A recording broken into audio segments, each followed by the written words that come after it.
اعوذ باللہ من الشیطان الرجیم بسم اللہ الرحمن الرحیم بل قالوا انا وجدنا آباءنا علی امہ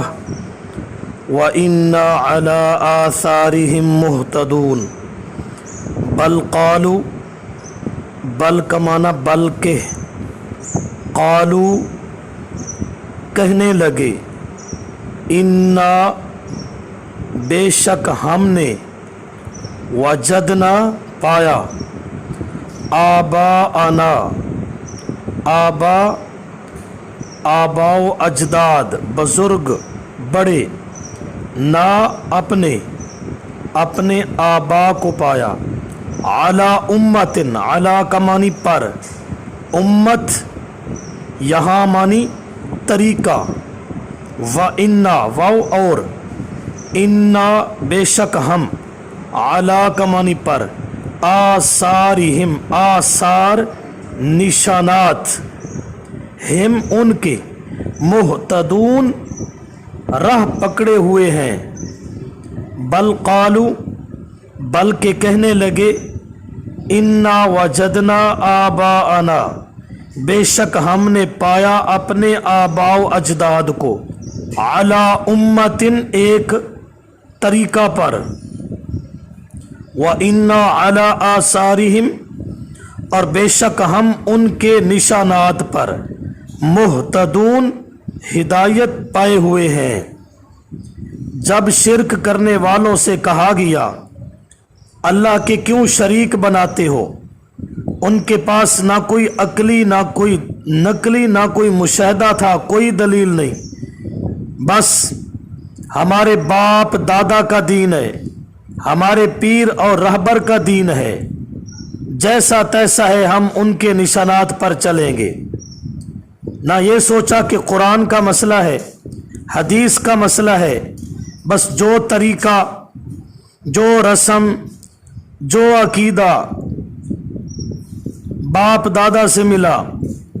یا اپنے رہبر سے ملا اسی پر ڈٹ گئے، تحقیق نہ کی۔ بل قالوا سبب ضلالت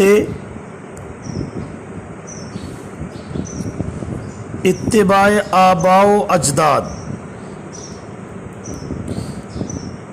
ذکر کیا گیا کہ جو باپ دادا کی اتباع کرتا ہے، جو باپ دادا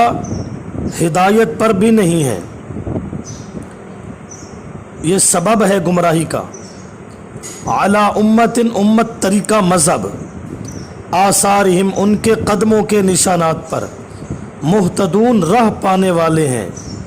کہ ہمارے دادے پردادے غیر اللہ کی عبادت بھی کرتے تھے، پکار بھی کرتے تھے، ان کی منت نیاز دیتے تھے، ہم بھی ایسا کریں گے۔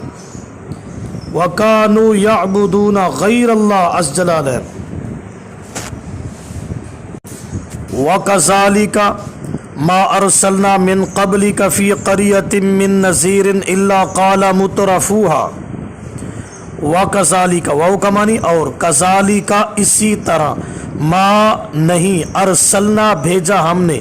من کا معنی سے قبلی کا قبل پہلے کا آپ کے،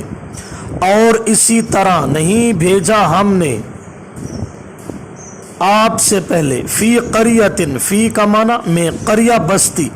من نذیر نذیر آگاہ کرنے والے ڈرانے والے، کوئی ڈرانے والا، الا قالا الا معنی مگر، قالا کہا، قال مترفوها کہا، مترفو خوشحال لوگ، ہا کا معنی اس کے یعنی اس بستی کے خوشحال لوگوں نے کہا انا وجدنا انا کا معنی بے شک ہم نے وجدنا پایا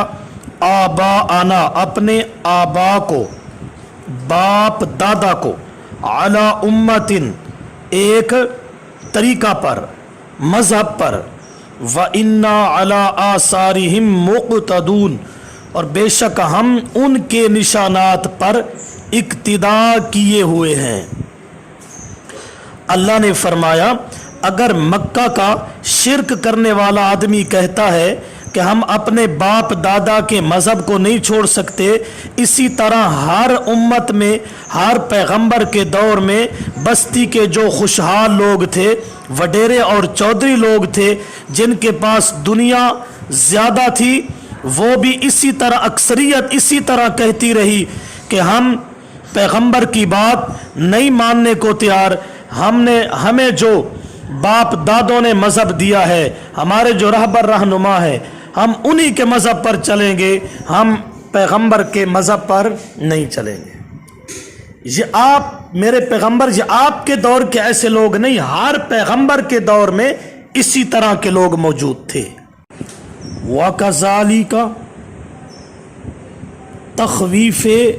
دنیاوی کی تمہید ہے، اللہ نے دنیا کا ایک خوف، خطرہ، خوف دلایا۔ تخویف دنیاوی آگے فانتقمنا سے ہے، لیکن یہاں اس کی تمہید کو باندھا جا رہا ہے۔ باقی اللہ قال مترفوہا، یہ سبب ضلالت امم ماضیہ، مترفوہا خوشحال لوگ اس قریہ کے، چودھری لوگ، وڈیرے لوگ، یہ اول ٹھکرانے والے ہیں اور پھر ان کے ماتحت ہے۔ ہر دور میں اہل حق کے سامنے آنے والے دنیا دار لیڈر ہوتے ہیں جو خدا کی توحید یا کتاب اللہ کے مسئلے کو روکنے کی کوشش کرتے ہیں۔ مقتدون کا معنی اقتدا کرنے والے ہیں۔ ہاں دوستو، اگر درس اچھا لگا ہو تو سبسکرائب کر دو، لائک کر دو اور دوستوں کے ساتھ شیئر کر دو، اور اگلی ویڈیو کا انتظار کرو۔ بہت شکریہ، خدا حافظ۔